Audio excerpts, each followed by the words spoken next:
Dia naik ke lift dan karena sudah jam 8, tidak ada staf lift. Dia menekan tombol ke lantai dasar dan memeriksa teleponnya untuk melihat apakah Ruby Tan telah membalas pesannya. Di dalam pesan dari Ruby, "Ya, dia datang. Sesuatu muncul, jadi dia tidak bisa menjemputmu, tapi dia akan menemuimu di jamuan makan.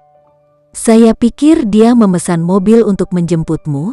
Livia mengangkat alis penasaran saat dia melangkah keluar dari lift. Matanya terangkat dari teleponnya dan sesuai dengan kata-kata Ruby, ada mobil yang menunggu di luar kompleks apartemen. Beberapa orang yang lewat menatapnya dengan heran. Kompleks apartemen ini terkenal dengan gedung bertingkat dan lobi yang mewah. Itu menampung banyak orang kelas atas, tetapi mobil itu sangat biasa dibandingkan dengan mobil sport mereka yang mencolok. Itu adalah edisi terbatas Maybach yang terjual habis dalam 3 jam pertama mobil itu diumumkan. Simbol bergengsi Maybach bersinar di depan dan menangkap cahaya terang dari Sky Arc Complex. Mobil itu indah. Livia mengerutkan kening pada pickup yang mewah, tetapi tetap berjalan menuju mobil. Segera, sopir keluar dan membukakan pintu untuknya. Dia tersenyum hangat padanya. "Terima kasih," dia berkata, dengan elegan naik ke mobil. Pengemudi itu terkejut pada awalnya, tetapi tetap tenang. "Sama-sama, Nyonya." Dia tersenyum sambil menutup pintu di belakangnya. Dia telah melayani sebagai pengemudi selama bertahun-tahun dan tidak pernah seumur hidupnya dia mendengar ada orang yang berterima kasih atas jasanya. Itu adalah perasaan pusing dan hangat. Livia menatap keluar jendela, desahan lembut keluar dari bibirnya. Sepertinya hari ini akan menjadi malam yang sangat panjang. Hal pertama yang menyambut Livia ketika mobil berhenti di jalan masuk adalah kilatan cahaya dan klik kamera yang menyaingi acara karpet merah dengan selebriti papan atas.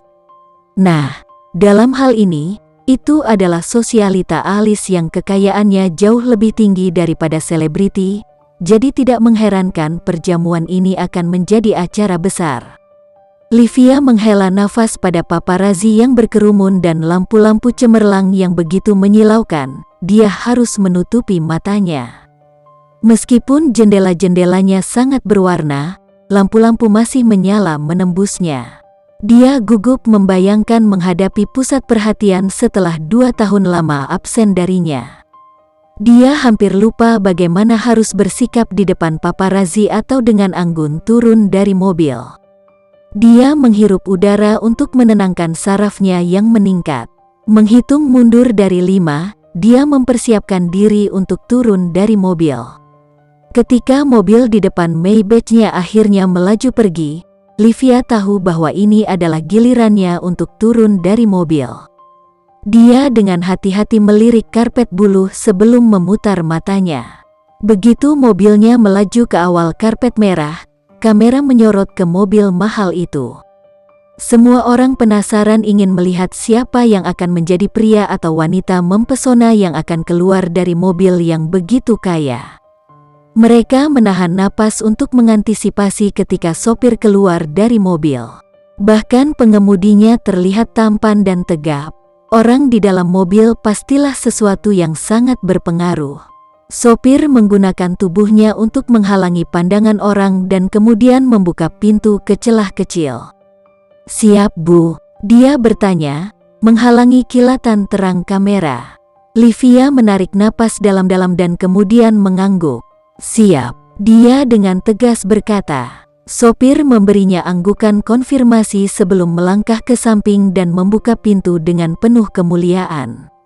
Seketika, kamera diklik dan suara keras orang-orang bisa terdengar. Banyak terkesiap menyebar ke seluruh kerumunan saat kamera bergerak lebih cepat dari kecepatan cahaya. Satu kaki panjang dan ramping keluar lebih dulu, diikuti oleh yang lain. Ketika Livia melangkah keluar dengan segala kemegahannya, bahunya terangkat dan kepalanya terangkat, orang-orang tidak bisa mempercayai mata mereka. Mengenakan warna yang indah, ditambah dengan anting-anting safirnya, dia tampak seperti dewi yang mempesona.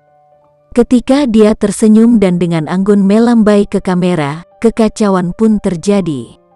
Pewawancara menekan ke depan, kamera diklik lebih cepat, dan orang-orang mulai berbisik dan berbicara di antara mereka sendiri. Mereka tidak menyangka mantan ratu sosialita itu melangkah keluar dengan begitu elegan. Demi Tuhan, dia ditendang dari tahtanya, tapi dia berjalan seolah dia masih memegang mahkota. Tidak mungkin, itu Livia Rahman. Bagaimana dia bisa mendapatkan gaun itu? Ini dirancang khusus. Tunggu sebentar, gaun itu. Lupakan gaunnya, lihat saja anting-anting di telinganya. Cih, paha besar mana yang dia pegang sekarang? Hah, tentu saja pelacur itu akan segera menemukan ayah gula. Selalu mengambil uang seseorang, dan dia datang tanpa kencan, sungguh memalukan. Orang-orang berbicara dan bergosip tentang kehadiran Livia. Jika dia mendengar istilah tidak sopan mereka, dia tidak menunjukkannya. Sebagai gantinya, dia tersenyum cerah untuk para pembencinya dan berjalan di karpet merah, seperti seorang dewi yang berjalan di atas tiang marmer. Bahkan jika dia terlihat sangat sempurna, tanpa cacat sedikit pun, orang-orang akan berbicara. Bahkan jika dia mengenakan pakaian mahal, mereka akan selalu menunjukkan ketidaksempurnaannya. Livia sudah menerima kenyataan kejam. Tidak peduli apa yang dia lakukan atau katakan, orang-orang akan berbicara karena itu adalah sifatnya. Sekali waktu, dia juga seperti orang-orang yang hatinya dipenuhi dengan ketidaksenangan dan kebencian. Dia mengerti dari mana kata-kata mereka berasal, tetapi dia tidak pernah menyadari dampaknya pada seseorang, sampai dialah yang mengalami kata-kata yang memotong tenggorokan ini. Tidak memedulikan obrolan keras, Livia berjalan ke perjamuan. Dia tidak melirik nyonya rumah untuk kedua kalinya ketika dia memberikan undangan kepadanya dan berjalan ke perjamuan. Ketika pintu didorong terbuka, 100 pasang mata membuntutinya. Seketika, obrolan yang hidup itu berakhir dengan gumaman rendah. Musik masih diputar, orang-orang masih berbaur, tetapi banyak mata tertuju pada mantan ratu. Ketika orang-orang melihat namanya di daftar, mereka mengira dia akan terlalu takut untuk datang. Orang-orang mengira dia akan menjadi pengecut dan melarikan diri. Jadi ketika dia datang, berpakaian dengan kemampuan terbaiknya, orang-orang terkejut. Begitulah, sampai mereka melihat pakaiannya dengan lebih baik. Livia tidak memperhatikan gosip yang jelas tentang dirinya. Sebagai gantinya, dia berjalan untuk mengambil segelas anggur terdekat dari server. Tetapi setelah menyadari kebiasaan lamanya, dia segera meletakkan gelas itu kembali ke nampan pelayan. Dia memarahi dirinya sendiri karena hampir kembali ke kebiasaannya. Dia tahu dia harus sadar, terjaga, dan sadar dalam pertemuan sosial yang berbahaya ini. Jadi dia berjalan menjauh dari minuman yang membuat ketagihan dan mengambil segelas jus anggur. Itu bukan anggur fermentasi favoritnya, tapi itu lebih baik daripada tidak sama sekali. Tidak seperti apa yang orang-orang harapkan darinya, dia berjalan ke tengah perjamuan. Semua orang mengira dia akan mencoba bersembunyi di sudut dan berdoa agar dia tidak terlihat, tetapi Livia sudah merasakan tatapan itu. Bahkan jika dia mencoba bersembunyi, itu tidak akan berhasil. Jadi, dia menghadapi kenyataan pahit dan bersiap untuk saling menghina dan bergosip. Sekian dulu ya video kali ini, kita lanjutkan lagi videonya di lain waktu. Oh iya, bagaimana menurut kalian? Semoga bisa sedikit menghibur kalian semua. Untuk teman-teman yang baru nonton, jangan lupa subscribe ya, hehehe. Dan kalau teman-teman ada yang ingin gabung langganan, bisa langsung gabung saja untuk dapat fitur yang menarik dan sedikit membantu Mimin. Terima kasih banyak sudah menonton, sampai jumpa lagi, bye bye bye.